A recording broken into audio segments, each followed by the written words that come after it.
School शिक्षा विभाग में वर्तमान में प्रक्रियाधीन युक्ति युक्तकरण के तहत 2 अगस्त 2024 को जारी युक्ति युक्तकरण नियम ऑनलाइन अवकाश नियम में संशोधन करने, शिक्षक एलबी संवर्ग अपनी मांग 2008 की सेटअप को यथावत रखने, प्राचार्य, व्याख्याता, शिक्षक, प्राध्यापक, प्राथमिक पूर्व माध्यमिक शाला के पदों पर पहली पदोन्नति, न्यूनतम विद्यार्थी संख्या पर एक प्रधान पाठक एवं 2 सहायक शिक्षक का सेटअप स्वीकृत कर स्कूल शिक्षा विभाग द्वारा एच पोर्टल में ऑनलाइन अवकाश नियम में सुधार सहित बस्तर संभाग के विभिन्न जिलों में संचालित पोटा कैबिन में विभागीय सेटअप स्वीकृत किए जाने, सहायक शिक्षकों की वेतन विसंगति दूर कर क्रमोन्नत वेतनमान का निर्धारण कर, पुरानी पेंशन निर्धारित एवं कुल 20 वर्ष की पूर्ण सैक में पुरानी पेंशन दिए जाने सहित मांगों एवं सुझाव को लेकर ज्ञापन पत्र सौंपा है।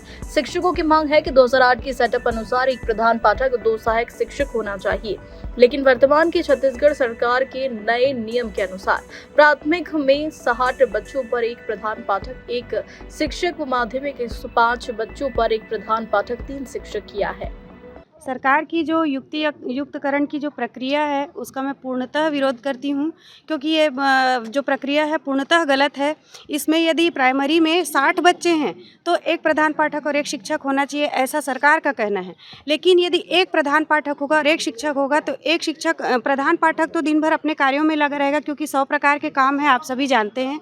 और एक शिक्षक यदि 5 कक्षा को पढ़ाएगा तो फिर राष्ट्रीय शिक्षा नीति के अंतर्गत जो 2020 की जो नीति है, शिक्षा नीति, उसके अंतर्गत जो शिक्षा में गुणवत्ता आनी चाहिए वो कहीं पर भी नहीं आ पाएगी। इसलिए मैं इसका पूर्णतः विरोध करती हूँ। साथ ही साथ ये भी है कि जो अभी के नए अतिथि शिक्षक आए हैं उनको रोक करके जो पुराने शिक्षक हैं 10 साल, 12 साल, 20 साल से पदस्थ हैं उनको अतिशेष किया जा रहा है। ये तो पूर्णतः गलत है। उन शिक्षकों ने क्या गलती की है जो उनको उनके पद से हटाया जा रहा है? वहाँ पर पद था तभी वो शिक्षक आए हैं। इसलिए ये नीति पूर्णतः गलत है। सरकार को अपनी ये नीति बदलनी चाहिए और मैं 2008 के अनुसार सेटअप रखने की मांग करती हूँ और इसका पूर्णतः विरोध करती हूँ। सरकार की जो युक्तियुक्तकरण प्रक्रिया अभी जो लाई गई है और जो प्रोसेस चल रहा है, इसका हम पुरजोर से विरोध करते हैं, क्योंकि ये पूरी तरह से संभव ही नहीं है इस तरह का कार्यक्रम।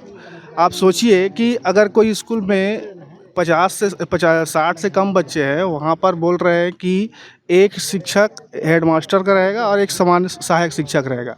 आप सोचिए, एक कल्पना करने वाली बात होती है कि आप 60 बच्चों को और 5 क्लास में 2 शिक्षक क्या कर सकते हैं, जबकि आप जानते हैं कि एक शिक्षक तो अन्य कार्यों में व्यस्त हो जाता है, जैसे बीएलओ कार्य में लगा दिया जाता है, घरों घर सर्वे कार्य किया जाता है।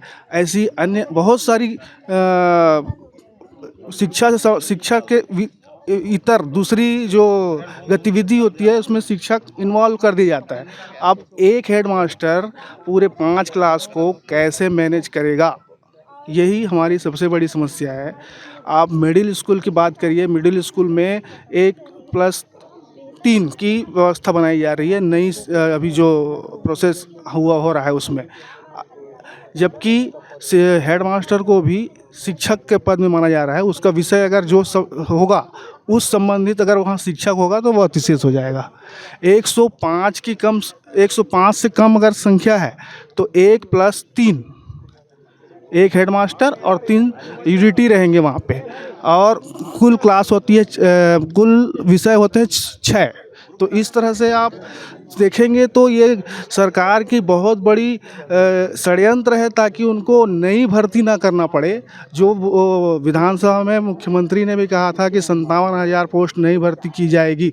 अब यहाँ पर शिक्षकों को कम करके दूसरे जगहों में मर्ज कर दिया जा रहा है, तो ऐसे में नई भर्ती कहाँ से होगी? स्कूलों के मर्ज के बाद स्कूलों का मर्जीकरण हो गया, अब शिक्षकों की बारी है। जिन स्कूलों का मर्ज हुआ है उनमें वहाँ शिक्षक नहीं रहेंगे, वहाँ के शिक्षक हटेंगे, तो उन शिक्षकों का होगा पहले। उसके बाद ऐसे शिक्षक जहाँ पर सेटअप जो बनाया गया है 1+3 और 1+1, उससे ज़्यादा जहाँ शिक्षक हो रहे हैं उनको हटाया जाएगा। हम सब शिक्षक यहाँ इसलिए एकत्र हुए हैं कि छत्तीसगढ़ सरकार ने सत्ता में आने के पहले एक नारा दिया था कि अब नहीं सहिबो बदल के रहिबो। हम उस नारे पर विश्वास करके पूरे शिक्षक समाज इस सरकार को लाने में गिलहरी जैसी भूमिका नहीं प्रमुख भूमिका निभाए हैं। और सरकार ने कहा है कि हमने बनाया है इस राज्य को हम ही संवारेंगे। अगर आपने बनाया है तो हम शिक्षकों को आप संवार क्यों नहीं रहे हैं? हमारी मांग ये है, आप कह रहे हैं कि 60 से कम दर संख्या यदि कोई स्कूल में है, वहाँ पर केवल 2 ही शिक्षक रहेंगे, 5 कक्षाएं, 2 शिक्षक, आप कैसे गुणवत्ता की कल्पना कर रहे हो? मिडिल स्कूल में आप कहते हैं केवल 4 शिक्षक रहेंगे अगर 105 की दर संख्या है, वहाँ पर 18 पीरियड होते हैं, 18 पीरियड में 4 शिक्षक कैसे पढ़ेंगे? और आप कहते हो कि हमारे देश की राष्ट्रभाषा हिंदी है, देवभाषा संस्कृत है।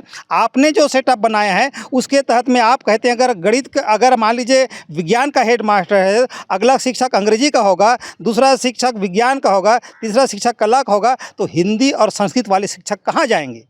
हमारी मांग है कि राष्ट्रभाषा हिंदी को और जो देवभाषा संस्कृत है इनके शिक्षकों को भी यथावत बनाए रखने की व्यवस्था की जाए। हमारी मांग तो यह है कि मिडिल स्कूलों में जितने कक्षाएं हैं, 1 हेडमास्टर और 5 शिक्षक यथावत रखा जाए, ये हमारी मांग है।